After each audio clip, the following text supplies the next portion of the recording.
Bienvenue les amis dans cette nouvelle vidéo. Aujourd'hui on va parler de mon article de blog sur les Thamnophis, le fameux serpent jarretière, serpent ruban ou couleuvre rayée. Après il y a encore d'autres noms français. En tout cas c'est les noms les plus courants. Alors je vais vous parler de cet article. Donc vous pouvez accéder directement si vous voulez en cliquant sur le lien en bas en description. Vous avez le lien. Vous pouvez cliquer dessus et atterrir dessus directement.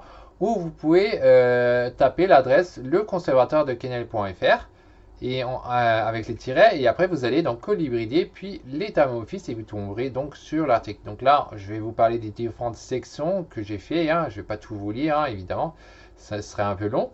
La première chose que je fais, je vous pose des questions pour voir si cet article vous convient ou pas. Ensuite je vais dire qu'est-ce qu'un Thamnophis, on va parler de ce qu'il en est. Ensuite, je parle de l'étymologie, je vais vous parler de la taxonomie qui est donc l'histoire du genre, comment elle est apparue, quand ça a été décrit la première fois, comment ça a changé les noms au fil du temps, etc. Ensuite, je vous parle des 5 Thamnophis les plus courants en captivité, parce que des Thamnophis, en fait, il y en a beaucoup. Alors forcément, le plus connu, c'est Thamnophis sirtalis, qui a énormément de sous-espèces. Ensuite, donc là, il y a une sous-espèce comme ça qui peut être bleu, on va dire gris-noir, c'est la Sirtalis similis. Il y a aussi un autre qui est plutôt, il y en a d'autres qui sont plutôt rouges, je veux dire, il y en a au moins 3 entre les Thamnophis sirtalis tetratenia et donc celui-là que j'ai mis en photo, c'est tetrataenia et d'autres.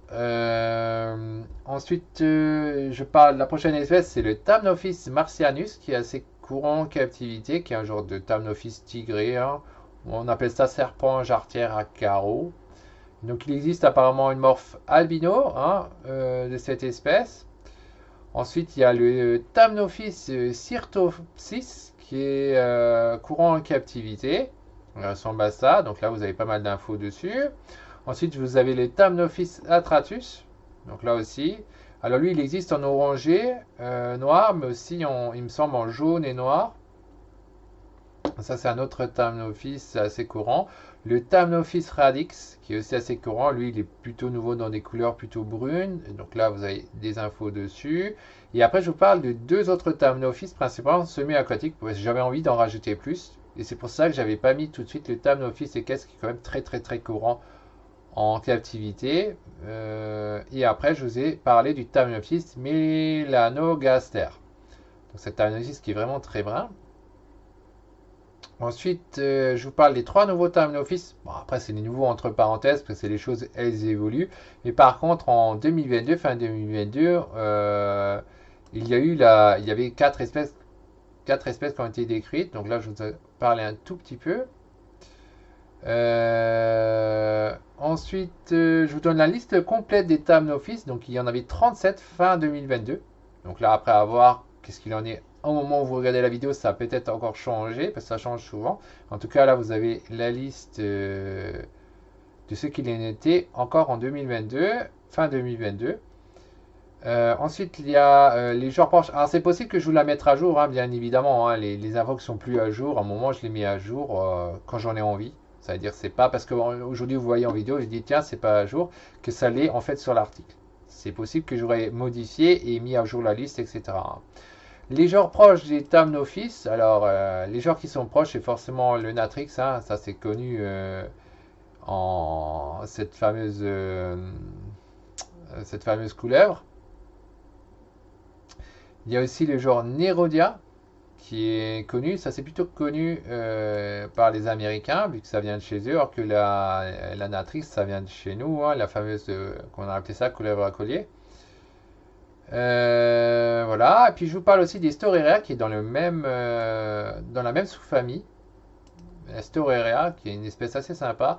Donc, il y en a une qui est assez jolie, qui a cette espèce de couleur, donc qui s'appelle Occipitomaculata, donc qui est noire avec un ventre rouge, c'est assez intéressant. Enfin noir, c'est pas si noir que ça si on regarde devant à la tête, mais bon, là la photo elle est quand même bien faite. C'est la lumière qui manque, qui fait qu'elle est devenue plutôt noire en fait. Mais le ventre il est bien rouge et tout, c'est intéressant. pour son coloris, mais aussi pour son comportement, parce que c'est une toute petite espèce qui mange des vers et tout, c'est assez sympa, quoi. Ensuite, je vous parle des hybrides du genre Thamnophis, je vous parle de conservation entre les pays en dehors de la loi, etc. Donc là, je vous parle de la législation, hein, CITES, qu'est-ce qu'il en est de la CITES, qu'est-ce qu'il en est en France avec l'arrêté du 8 octobre 2018, de la liste positive si vous êtes en Belgique dans le Vallon. Je vous parle du Québec, la liste du Québec, parce que c'est aussi réglementé, et c'est aussi réglementé en Suisse d'ailleurs, hein, attention, selon les espèces. Hein. Bon, c'est plus libre en Suisse, si vous êtes suisse, vous avez plus de chance, on est moins en train de vraiment tout bloquer. Surtout en France, on est vraiment les champions pour être anti-conservatoire. Ensuite, il y a en dehors des lois, hein, donc je vous parle de l'INCN, etc. Je vous parle après, dans la prochaine section, de la physique et le comportement. Je vous parle des venins, de que mangent les Thamnophis, qu'est-ce que vous devez faire, hein, pour le maintenir. Ensuite, je vous parle de la fiche théorique de la maintenance des Thamnophis, la température de l'hygrométrie de la luminosité, la reproduction des Thamnophis, la maturité sexuelle et l'hibernation, quel Thamnophis vous conviendrait au départ, le prix des Thamnophis, hein, je vous laisse accès à quelques marchés en ligne. Attention de faire gaffe à la législation si c'est toujours autorisé sans permis ou pas. Pour l'instant en France vous pouvez, mais c'est pas sûr dans l'avenir. Hein. Ensuite et enfin, pour terminer, je vous parle, le mot de la fin, c'est l'appel à l'action. Si vous êtes intéressé par mes articles, etc., vous pouvez vous inscrire, hein, si vous voulez accéder au forum, au Telegram messagère, vous pouvez vous inscrire gratuitement à la mailing list, et comme ça, vous serez au courant de tout ça, et vous recevez aussi 5 secrets sur les serpents, pour maintenir les serpents, que ce soit vénus ou pas. Hein.